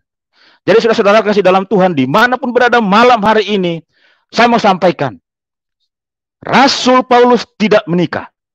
Itu sepakat. Semua orang Kristen, denominasi gereja apapun, di luar saksi Yehova, itu sepakat. Dan itu ada di Injil, ada di Bible, ada di Alkitab. Dan Yesus juga tidak akan pernah menikah karena dia Tuhan dan Allah. Dia Allah yang kudus. Tidak ada dosa. Tidak ada dosa di dalam diri Yesus. Itu saudara-saudaraku yang saya mau sampaikan malam hari ini. Terima kasih buat Bapak Rudi yang sudah memberikan channel ini, memberitakan Injil Kristus. Tuhan Yesus memberkati Bapak Rudi, ibu dan keluarga di Duri, dan juga saudara-saudaraku yang ada pada malam hari ini, dimanapun berada di bawah kolong langit ini. Hanya melalui Kristus kita beroleh keselamatan, seperti yang tertulis dalam Kisah Para Rasul 4 ayat 12. Di bawah kolong langit ini, hanya oleh nama Yesus kita beroleh keselamatan. Dan juga di dalam firman Allah Yohanes 3:16 dan di dalam Yohanes 14 ayat yang ke-6. Terima kasih. Tuhan memberkati Bapak Rudi, ibu dan anak-anak di Duri. Tuhan memberkati Bapak Rudi. Makasih, Shalom, Tuhan memberkati. Shalom, makasih ya. Terima kasih, itu khotbah singkat Pak Jojo. Kalau sudah begitu cara bicaranya, pasti beliau ini adalah hamba Tuhan ini. Kalau masih anak main ini tidak bisa teratur begitu ya. Cara bicaranya teratur. Kalau anak main atau masih coba-coba pasti ke sana kemarin tak apa-apa ya. Ya kita semua harus bisa seperti Pak Jojo, sekalipun kita berada di garis luar ya, untuk belajar bicara, menyampaikan pendapat secara teratur. Orang-orang yang sering bicara itu kelihatannya dia teratur bicara, enggak kesana kemari dulu. Oke, Pak Dewanto silakan. Pak Jojo maaf ini langsung saya kosongkan karena ada penuh ya. Pak Dewanto silakan. Halo Pak Dewan. Ini saya hidupkan. Wah Pak Dewanto mic-nya mati ya. Nababan Sulut silakan Nababan. Habis persiapan Samosir The Fate Pak Heri. Silakan. Le. Oke. Bang, saya pernah ikut itu Paul Zhang sama Mas Yud itu mengenai Markus 11 ayat 12 sampai 14 tentang pohon ara itu. Ya, kayaknya jawaban dari Paul Zhang itu kurang memuaskan. Nah, tolong direspon. Terima kasih. Oke, terima kasih ya Pak Nababan. Paul Zhang bukan seorang pendebat. Dia badannya aja itu besar, otaknya sedikit. Ya, Dibilangnya saya ngawur, padahal dia lebih ngawur. Dia nggak ngerti konsep pohon ara. Di situ kan dijelaskan Yesus datang. Nanti kedatangan Yesus yang kedua itu kan seperti pencuri malam kan ya. Tidak ada pengumuman-pengumuman tiba-tiba datang. Yang ada adalah tanda-tanda seperti zaman Nuh. Ya orang makan minum, kawin-kawin selesai. Tetapi tiba-tiba aja datang. Nah ketika Yesus tiba-tiba datang, pohon itu siapa? Ya kita inilah. Ditanya, mana buahmu? Wah datang dia, belum musim Tuhan. Nanti aku baru berbuah setelah musim. Tidak bisa kawan. Maka dari itu mulai dari sekarang kita harus berbuah. Itu maksudnya. Bukan berarti bahwa pohon ara itu berbuah sepanjang tahun. Tidak ya. Manusianya lah yang berbuah. Sepanjang tahun, sepanjang hari, sepanjang jam. Gitu ya kawan-kawan ya. Maka dari itu, nanti kedatangan Yesus yang kedua, siapa yang enggak berbuah, itu langsung dicampakkan itu ke api neraka ya. Dari setiap Yohanes berapa itu lupa ya. Setiap ranting yang tidak berbuah akan dibersihkan, dibuang ke api. Begitu ya. Nah, sama dengan pohon ara ini. Dia tidak berbuah. Ya untuk apa kalau tidak berbuah? Yesus menceritakan bahwa kedatangannya nanti seperti seorang yang lapar. Kalau orang lapar bisa nggak dibilang, oh tunggu dulu Tuhan, ku cari dulu ke sana. Nggak bisa, harus begitu ada langsung dilihatnya langsung harusnya ada. Buktinya Yesus tidak butuh makan, saya itu pasti dulu orang itu kan pergi. Tidak diceritakan cari makan dulu seperti Simsalabim bilang, nggak tahu karena ini segala macam ya. Jadi ya itulah jawabannya ya kawan-kawannya. Dan itu sudah tidak ada jawaban lagi menurut saya. Mau dikembang-kembangkan kemana? Seperti jawab Paulus yang menceritakan bahwa itu adalah nubuatan zaman ini. Itu cocokmologi. Dicarinya ada ayat namanya pohon ara dibaca. Oh ini begini. Tidak ya kawan-kawannya. Sudah jelas di sana konteksnya adalah satu hari nanti Yesus datang seperti orang lapar. Ya, orang lapar itu gimana? Begitu datang harus tersedia, harus ada berbuah. Tidak bisa kau bilang, tunggulah 2 jam lagi, kami carikan dulu. Nggak mau dia. Maka dilihatnya pohon itu berbuah apa enggak. Kalau nggak berbuah ya sudah dikutuk aja. Atau dibuang ke dalam api. Oke ya, begitu dulu Nawaban Sulut. Samosir, silakan Samosir. Habis ini The Fight. Loh Pak Heri mana hilang? Oh kok jadi ke bawah.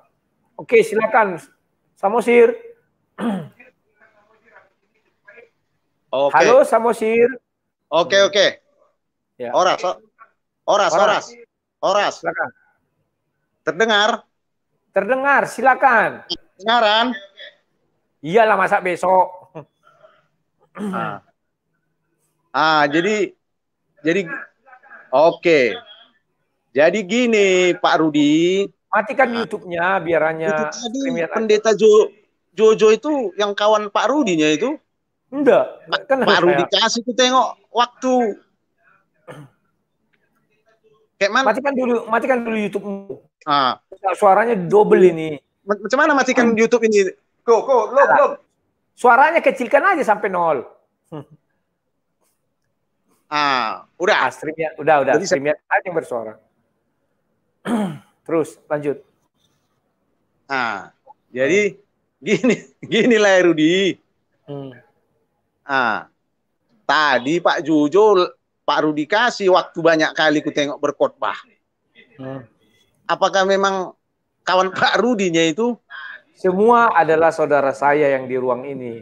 Tetapi kalau dibilang secara spesifik, saya pun tidak kenal Pak Jojo itu siapa.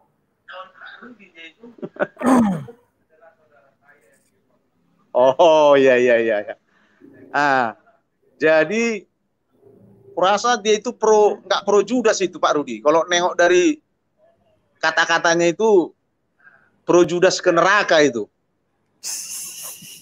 Maaf, kita tidak bicara Judas dulu. Jangan lebarkan ke sana kemari. Dia juga tidak ada bicara Judas. Mengenai orang itu berbeda pendapat dengan saya itu hal biasa. Oke. Jadi gini, ini yang mau saya tanya Pak Rudi ya.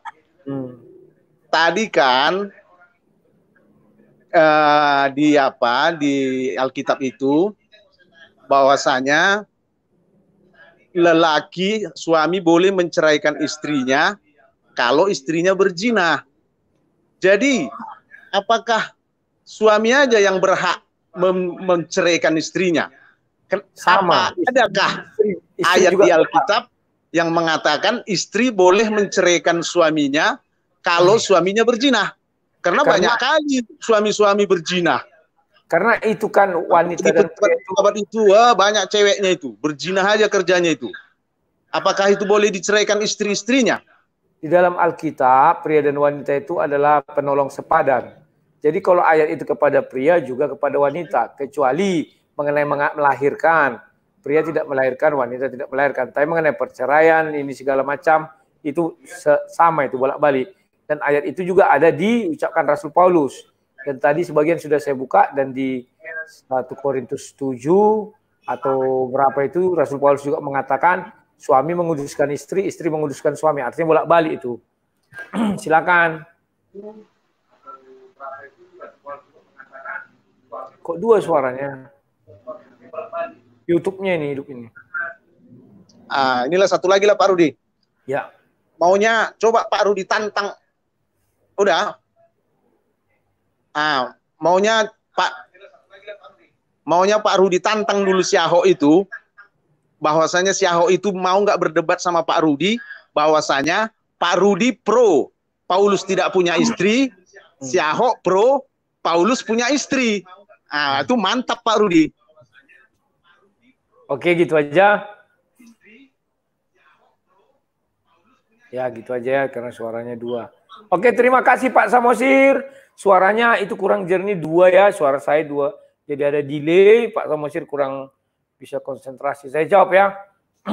Saya bukan tidak mau berdebat sama siapapun. Ahok itu pejabat publik, kawan.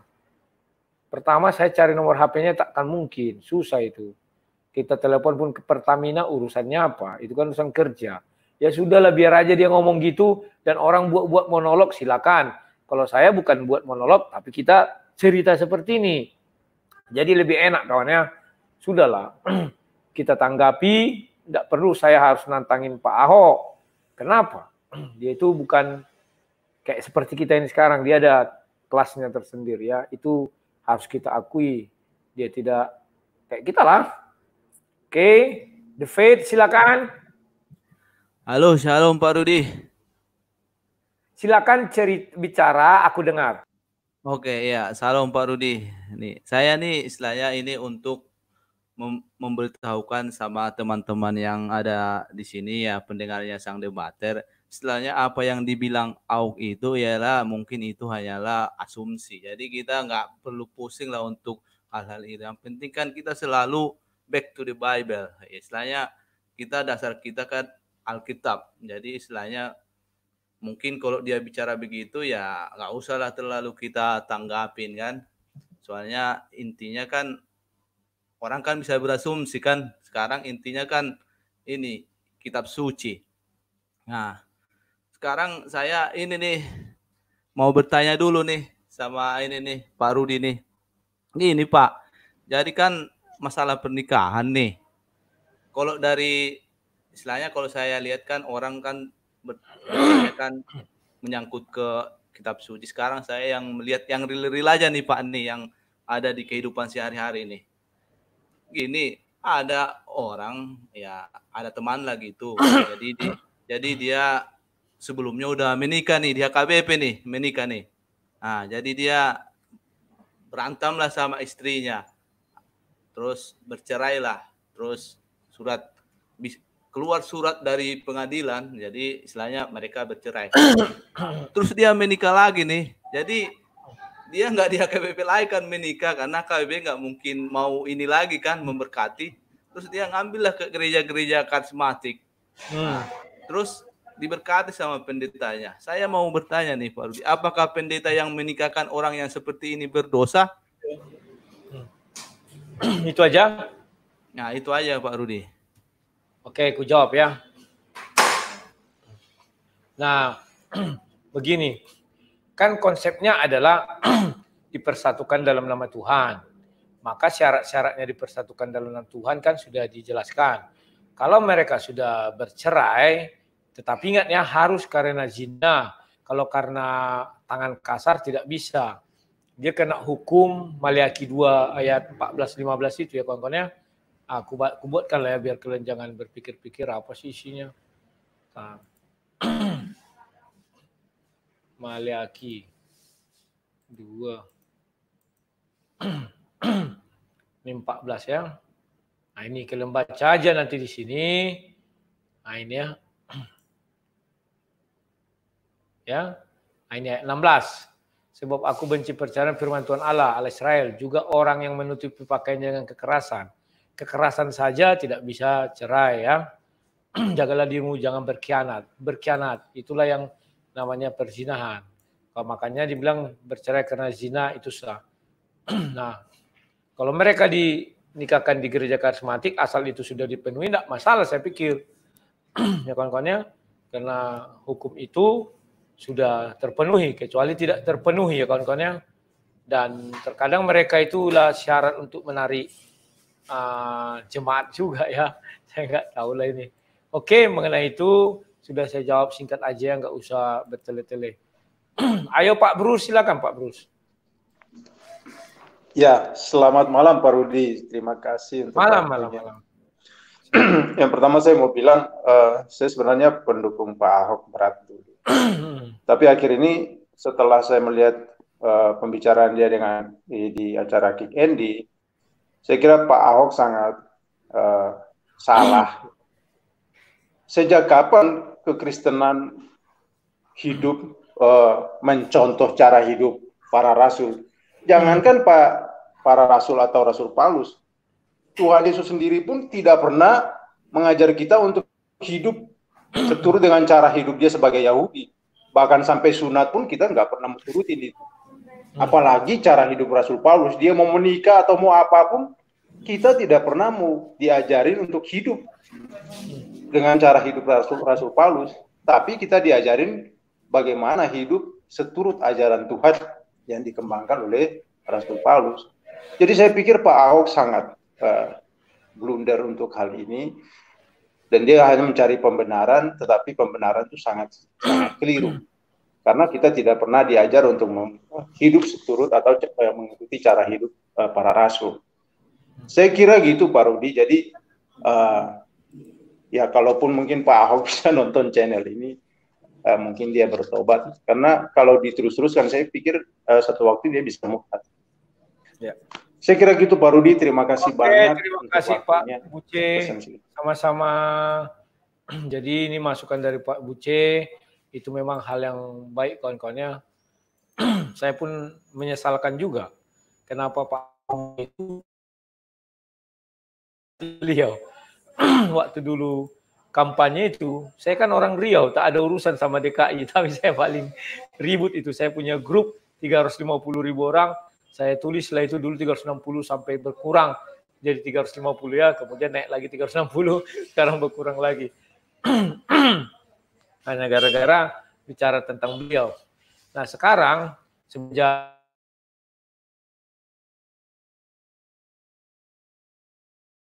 nggak ikut campur, kita nggak tahu apa yang terjadi ya, biarkan sajalah. Tetapi kita hanya menyikapi ucapan beliau kemarin mengenai Rasul Paulus dan Yesus. Oke, silakan Pak Heri. Selamat malam Pak Rudi. Malam, silakan Pak. Langsung ke topik ya Pak Rudi. Ya. Hari ini kasus Ahok ramai di mana-mana. Apalagi menyangkut status Rasul Paulus menikah dan Yesus kemungkinan kalau usianya sampai 40 tahun menikah. Tapi bantahan banyak mengatakan bahwa Rasul Paulus tidak menikah. Saya ingin menyorotin pertanyaan kepada Bang Rudi ini dari sudut bukan orang menikah, tetapi dari orang yang tidak menikah. Nah, selama ini saya sudah bertanya kepada Bang Rudi tentang pernikahan, perceraian, dan ini pemahaman yang baru yang saya pelajari juga tentang orang yang tidak menikah. Saya ingin tanyakan ke Bang Rudi, kalau LGBT itu kan ada di Perjanjian Lama. Ini kalau orang yang tidak, ya kalau orang yang di imamat itu ya udah ada di imamat. Tadi Bang Rudi udah nyampein di imamat 18. Ya juga. Orang yang tidak menikah di dalam Perjanjian Lama dicatat ke Bang Rudi. Karena kalau menurut saya orang yang tidak menikah pertama kali saya melihat nggak tahu, kalau mungkin saya nggak dapat atau gimana, tolong dikoreksi kalau saya salah. Itu hanya ada di dalam Matius 19. Di dalam Matius 19 ayat 12. Ini kan sebelumnya bercerita tentang orang bercerai karena ketegaran hati bangsa Israel, Musa mengeluarkan surat ini. Tetapi pada mulanya tidak demikian, bahwa Allah merancang manusia itu laki-laki dan perempuan. Tetapi ada perkataan Yesus di ayat 12.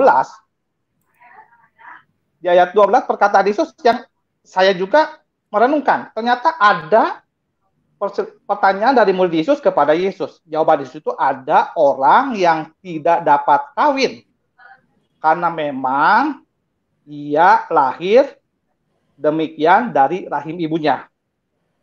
Nah, kemungkinan kalau menurut saya pengertian ini ada 3. Orang yang tidak menikah itu karena satu memang lahir demikian dari rahim ibunya, yang kedua karena ada orang yang dijadikan demikian oleh orang lain. Jadi orang itu dibuat oleh orang lain tidak menikah. Dan yang ketiga, yang sekarang kita sudah mengenal tentang seorang pastor yang tidak menikah. Ada orang yang membuat dirinya demikian karena kemauannya sendiri karena kerajaan Allah. Nah, ini yang saya tanyakan pertama satu, apakah orang tidak menikah ini ada di dalam perjanjian lama? Tidak.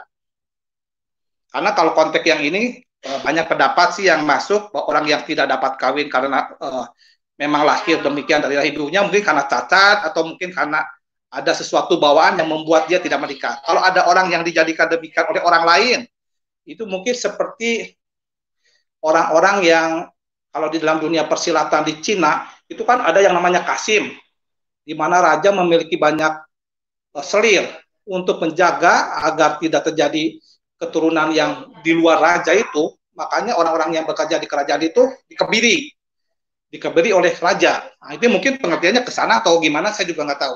Tapi yang ketiga adalah karena kemauannya sendiri karena kerajaan Allah. Yang ingin saya tanyakan demikian, Bang Rudi, berhubungan dengan orang yang punya sendiri untuk karena kerajaan Allah, saya melihat bahwa sejarah dari Katolik itu dimulai dari Santo Petrus. Paus pertama itu Santo Petrus.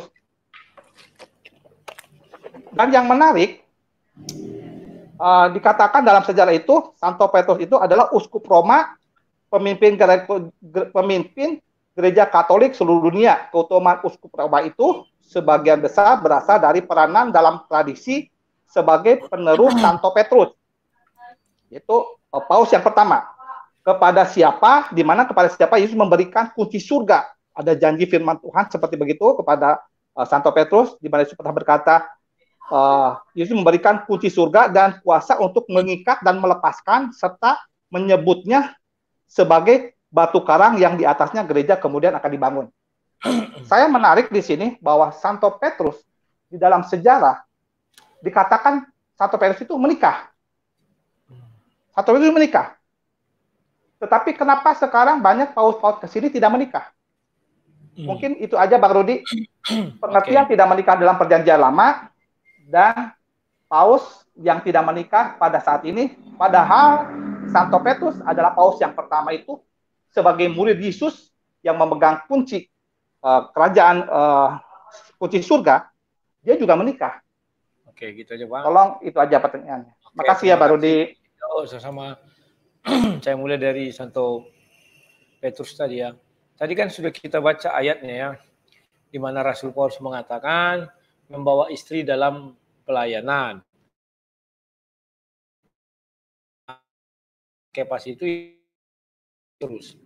Artinya Simon Petrus memiliki istri. Gak usah pun kita melihat sejarah, Alkitab mengatakan itu ya, bahwa Simon Petrus, Kepas memiliki istri. Nah, kenapa setelah mereka ini berikutnya tidak memiliki istri?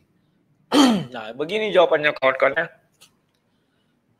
Itu kan peraturan di dalam gereja Katolik. Bukan karena mereka mengatakan Petrus itu tidak memiliki istri, maka orang itu tidak memiliki istri. Tetapi lebih kepada dari Matius ini, firman Tuhan, mereka membuat dasar hukum bukan karena kelakuan, tapi lebih kepada firman Tuhan. Kan dibuat di sini, Dan ada orang yang membuat dirinya demikian karena kemauan sendiri oleh karena kerajaan itu surga. Jadi ada orang yang rela membuang hal itu demi kerajaan surga, kan demikian. Nah, ini yang ditiru oleh Rasul Paulus. Ada orang yang tidak menikah.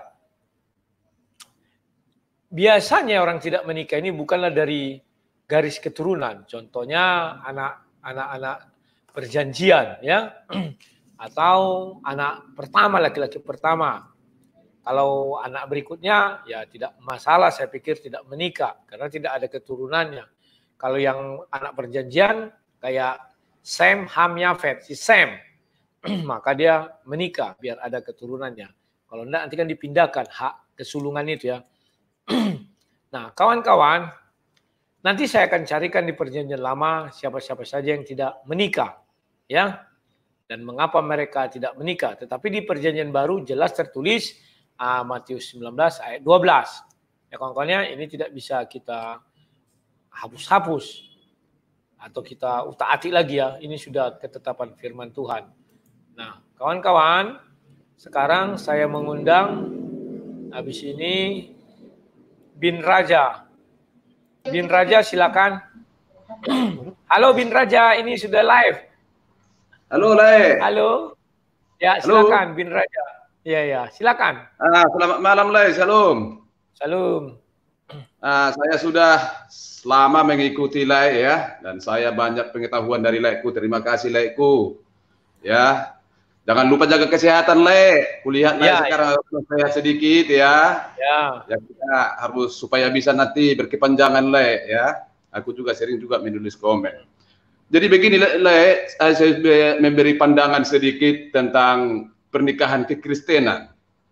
Yang kuimani sampai sekarang Le, begitu aku masuk di dalam altar, lalu ya mengikat janji di depan Tuhan, melalui kebetulan aku Katolik, melalui pastor. Bagiku pada saat itu, aku tidak mengikat janji dengan istriku. Dan aku berpikir bahwa istriku juga tidak mengikat janji dengan aku. Tapi aku mengikat janji dengan Tuhan karena pertanyaan itu datang dari Tuhan. Itulah yang membuat aku menjadi ada pegangan hidupku bahwa ini sangat sakral di dalam perkawinan terhadap Kristen. Maka kalau aku ada orang mengatakan di dalam zaman sekarang ini banyak mengatakan karena ada tidak kesesuaian apa segala macam bla bla, aku tidak berterima itu karena dia tidak berjanji dengan istrinya, calon istrinya pada saat itu, tapi dia berjanji kepada Tuhan. Nah, itulah satu Le. Yang kedua, ada kejadian ini kebetulan saya orang Batak Margarja Gugun Le, ya. Nah, aku sedikit mau nanya tentang sama Le ini. Ada kejadian teman saya Le, mereka sudah menikah 9 tahun. Tapi karena mereka belum dapat berkat dari Tuhan, belum ada dapat anak, ya.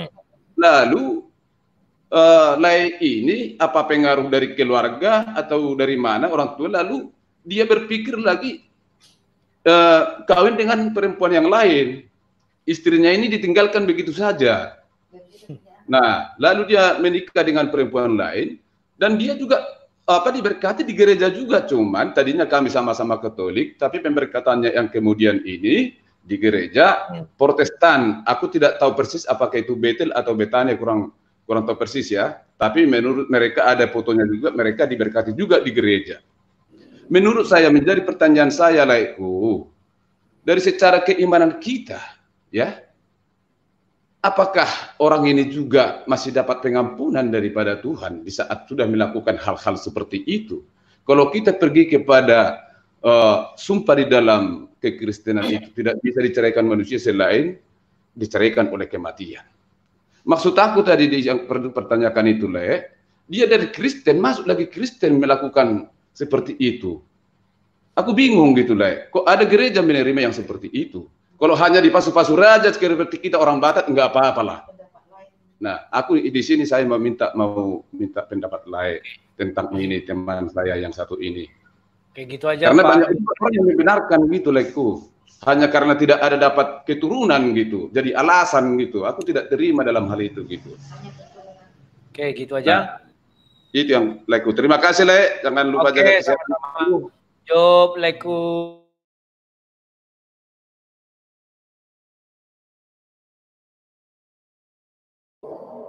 Halo Pak Bin Raja. Ini sudah tidak ku-live-kan lagi punya Bapak. Masih bicara. Saya jawab Pak ya. Nah, ini apa yang Bapak Bin Raja bilang itu sudah ada di Maleakhi 2 ayat 14. Di layar ini sudah ada nih Maleakhi 2 ini ayat 14. Seperti yang Bapak bilang bahwa Bapak tidak berjanji hanya kepada istri, tetapi dibuat di sini oleh sebab Tuhan telah menjadi engkau dan istri masa mudamu, yang kebenarannya engkau telah tidak setia padahal dalam teman sekutumu dan istri seperjanjianmu. Betul. Jadi yang Bapak bilang itu betul. Sebabnya semua hukum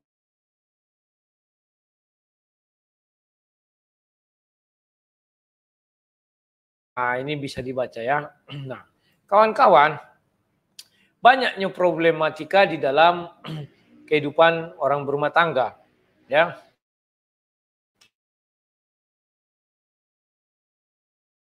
Inilah kawan-kawan, bahwa gara-gara tidak punya anak, si Abraham,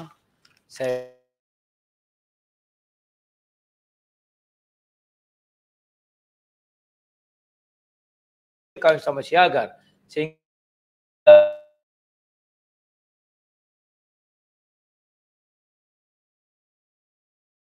dari orang keledai liar bahwa mereka juga berhak beriman kepada tuannya Abraham.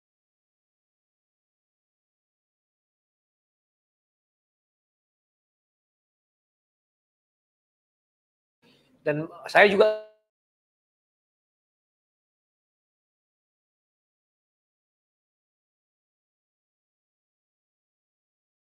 kayaknya jangan, kalau hanya gara dasar itu, apakah si laki-laki normal, ternyata dia normal, si perempuan juga tak normal, ada kromosom apanya yang tidak pas gitu ya, sehingga sulit mendapatkan anak.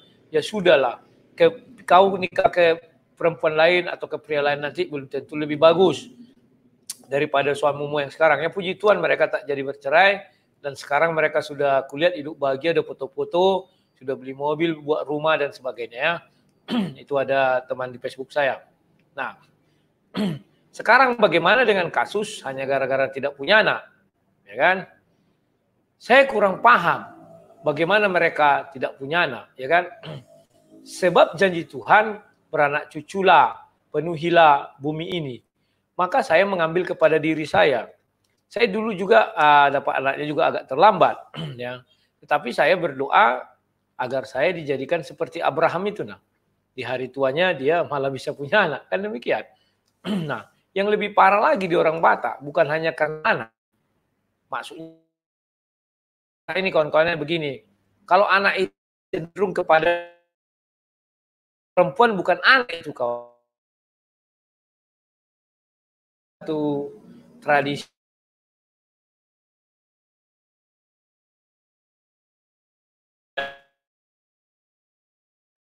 Jalan untuk mendapatkan anak.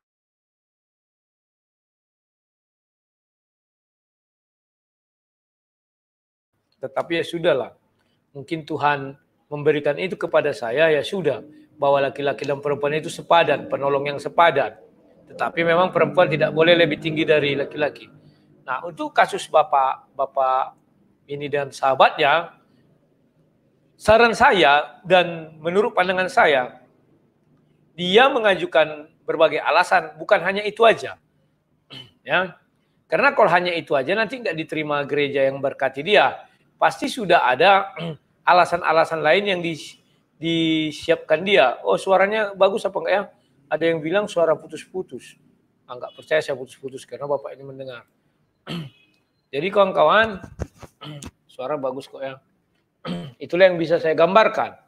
Mungkin ada alasan-alasan lain dibuat dia. Nah, bagaimana untuk menghapus dosa-dosa ini semua? Sebenarnya masalah dosa ini ya, saya sulit juga mengatakannya. Karena itu kan semua kasih karunia. Tidak bisa nanti saya katakan begini Bogono, Tuhan pandangannya lain. Saya nggak tahu sekarang dia apakah sudah lebih baik dari yang dulu, ataukah dia lebih begini Bogono, kan kita nggak tahu karena saya tidak kenal. Tapi yang bisa saya katakan, untuk melihat kasus itu ya seperti yang dibilang kitab suci. Andai kata dia tidak punya alasan lain, tapi saya percaya pasti ada alasan lain dia ajukan dia. Yang menyangkut bahwa dia sehingga bisa berpisah. Bukan karena anak. Malu dia kalau karena anak. Itu yang real, yang dan tak real pun juga ada. Ya, begitu Leku, Raja Gugu, yang bisa saya itu kan. Halo, silakan Meter. Meter. Ya, ya. Silakan. Pohon kehidupan itu masih ada Bang sampai sekarang. Ada di Firdaus. Di Firdaus. Ya, Wahyu 2 ayat 7. Di Firdaus itu di mana itu? Di surga, Dek. Nanti mengenai Taman Eden ada kita buat khusus ya, Dek. Oh, kalau begitu yang ini aja deh. Oh, istri Paulus ini itu siapa? Ya nggak tahu lah, aku tanya Ahok. Kalau menurut menikah. Namanya?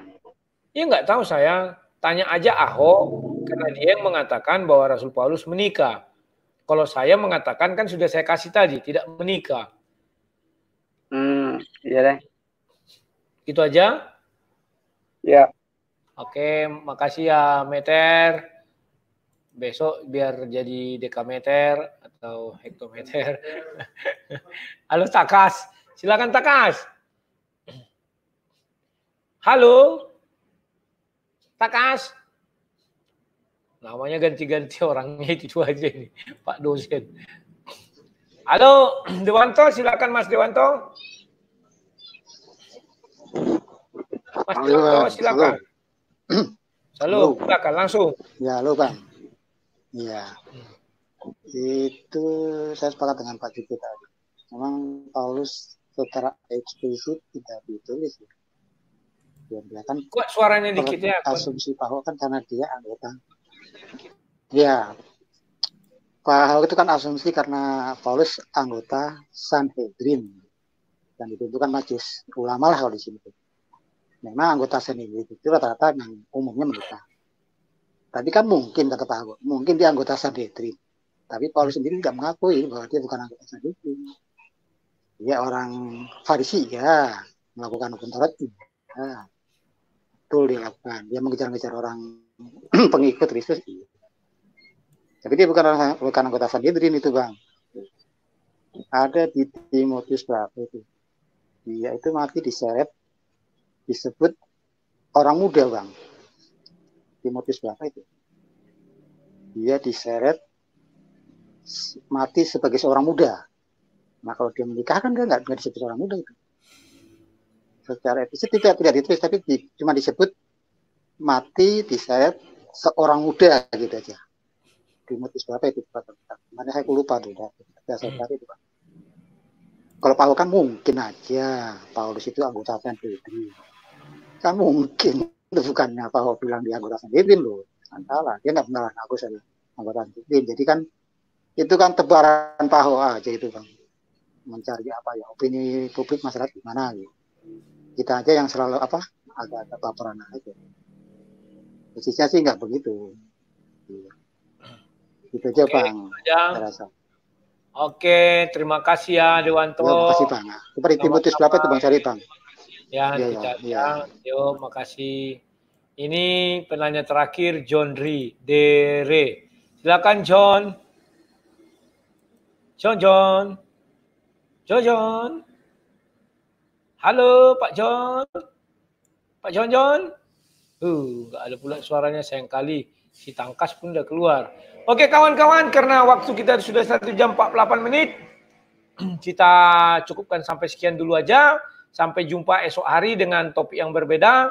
Salam sang debaters. Doakan kalian saya terus sehat ya kawan-kawannya. Ini ada sedikit gangguan.